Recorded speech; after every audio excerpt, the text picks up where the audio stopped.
As I mentioned in a previous video, I recently got engaged. So me and my partner have now started the process of planning a wedding and planning an engagement party.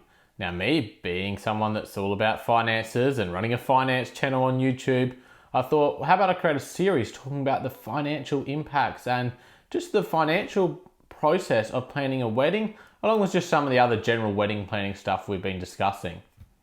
So in this first part of this series, I'm going to be talking about the initial budget we've set for the wedding, as well as the cost of the engagement party. So at this stage, we're planning on hosting our engagement party in mid-January. So I'll talk about our initial budget for that. And then obviously over the next couple months, I'll be able to touch on what it actually ends up costing us. So with all that said, let's get into the video.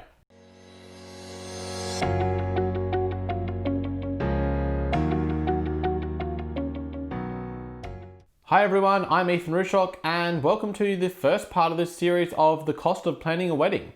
So as I just said, today's episode is going to be focused on our initial budget for our wedding and the cost of the engagement party. So just to touch on a few things about weddings in general in Australia. So the average wedding in Australia at the moment costs about $36,000. Now that is insane to think about. That is a lot of money. That's a deposit on a lot of houses. So it's a big chunk of money that you need to come up with if you're planning on having the average wedding. And this isn't even an extreme wedding. A lot of weddings now are costing well above this. If this is the average, you can only imagine what some of the high-end weddings are costing. The other concerning thing, as you can see on this report on Money Smart, is that 60% of people are getting loans for weddings, and then another 18% are putting them on credit cards. So not only are they coming up with this huge cost of the wedding, it's then being financed, which is then adding on interest, and they're probably paying this off over, might be 5 or 10 years, and on a credit card, it could be like even longer period of time they're paying off their wedding. So you can imagine a couple that gets married in their mid to late 20s and then is paying this off still in their mid 30s. If they're having kids and stuff, you can see why some people are really struggling to get ahead. So obviously we've got all of this stuff in mind and we want to try and do it all through our own savings. So my partner had already been saving for a wedding before we were even engaged, but we want to be able to do it at a price that we're happy to pay.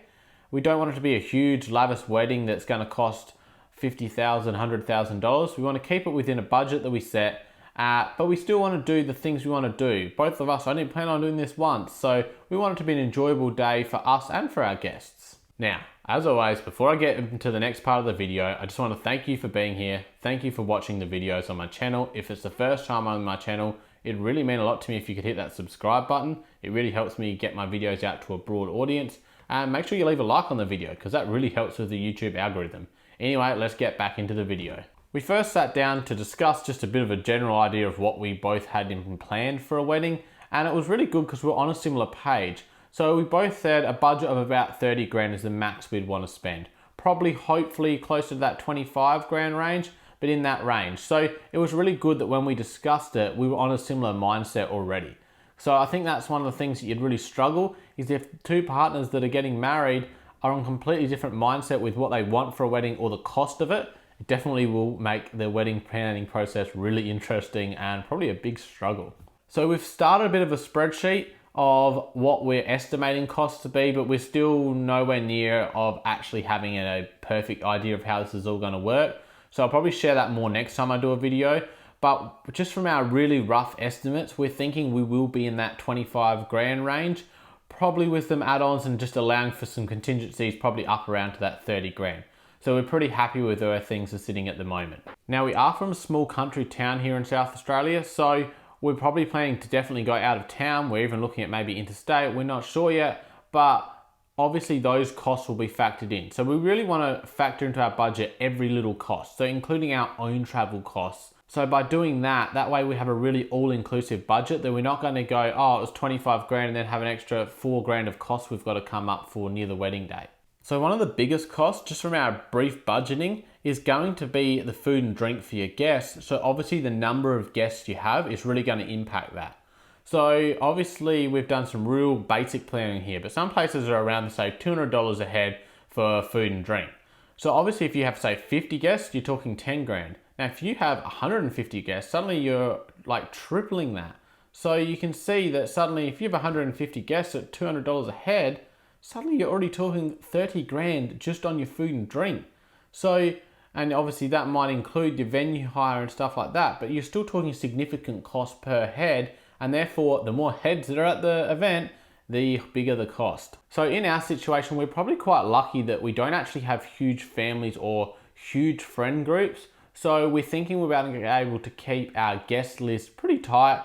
A lot of people that we communicate with on a daily or weekly or monthly basis, we're not going to have to go invite people that we don't see very often. So therefore we're going to be able to keep that guest list quite tight, and therefore that's going to massively impact our budget. All right, so now I want to talk about the engagement party costs. So this is something we've actually done some more thorough planning on, because that's going to happen quite soon. So we're now going to be at the start of December here, and we're hoping to do it by mid-January. Now, obviously COVID is still a thing, especially here in South Australia. So we're kind of just waiting on that to know exactly on what the restrictions may be around that date. But at the moment, we're allowed 150 guests, which we're probably thinking around the 125 to 130 mark. Obviously, that might be give or take a little bit depending on plus ones for some guests or people that can't make it. Obviously, because it's a short time period between now and the event, people are going to have stuff on. It's going to be school holidays. So yeah, we're thinking about 125 guests. So we've been lucky enough to lock in our venue hire, which is only $330 for the night, and then we provide our own food and drink. So we're just going to go with Nibbles for the food, and we're going to make most of this ourselves with the help of family, and this will obviously keep costs down there. We don't need to obviously cater for 125 people for a 3-course meal, so it will make it much easier because it's just going to be Nibbles.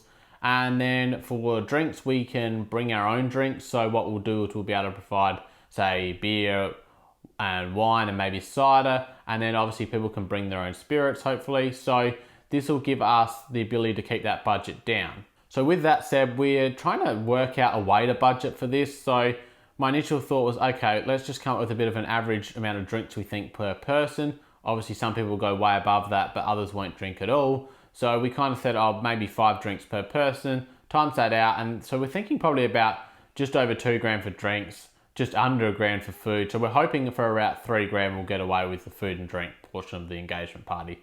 I think that's worked on. I think we worked on 150 guests. So we're just going to over budget, because that way we shouldn't go over that at all. And then the other main things that we're budgeting for at the moment is a cake.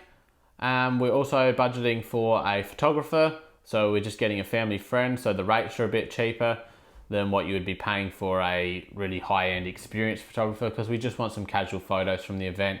And then also just the decoration. So we're not sure what these things are going to come to exactly, but we're just in the process of getting pricing. But we really think our initial budget was $5,000 for the whole event. And at this stage, we're thinking we'll probably be able to get away with it for between $4,000 and $4,500. So we're quite happy with that. So as you can see, the cost of engagement party can still add up. Again, depends on how many guests you have and what type of food and drink you're going to provide.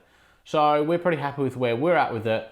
But it's all about planning, and the more that you can do yourself, and if you're buying stuff, getting it on special, etc., is a really good way to save money for this. So our next steps are going to be locking in a location for the wedding, and then obviously locking in a reception venue. So they're the main things we want to focus on to start with.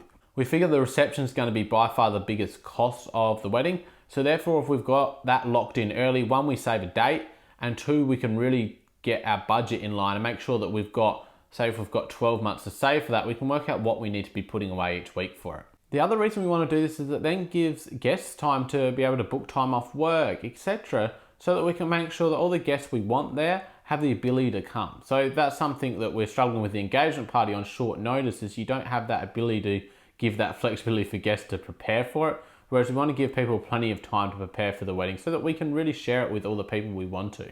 So we've started to organise some meetings with some suppliers, more so we can get some ideas of exact pricing, and also some of those key elements. We want to just lock them in. That way we're not stressing about it over the year of, oh, do we have this or do we have that? We'd rather lock it in now, and that way it's all set, ready for the wedding day.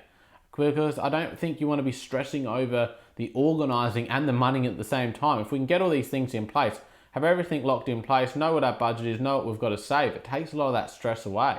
And then some of the more specifics that we're going to have to work out is just an idea of what type of food and drink we want to offer. And then also we want to talk about our guest list and work that out.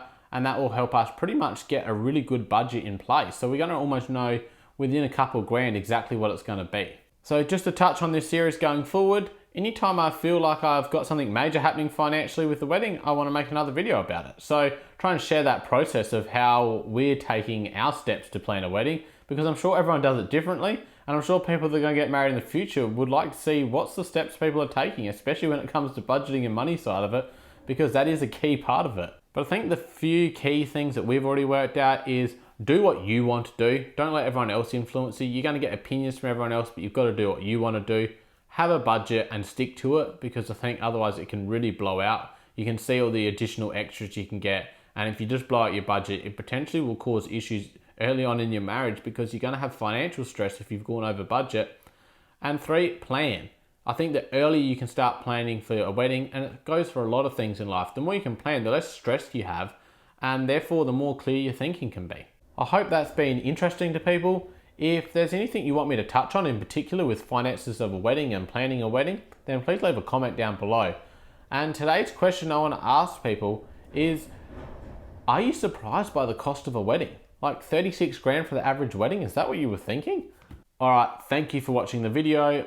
I will be bringing more of these out in the future, as I said, so make sure you keep an eye out for them, and make sure you check out some of the other content on my channel. It really means a lot to me. Alright, I'll talk to you soon.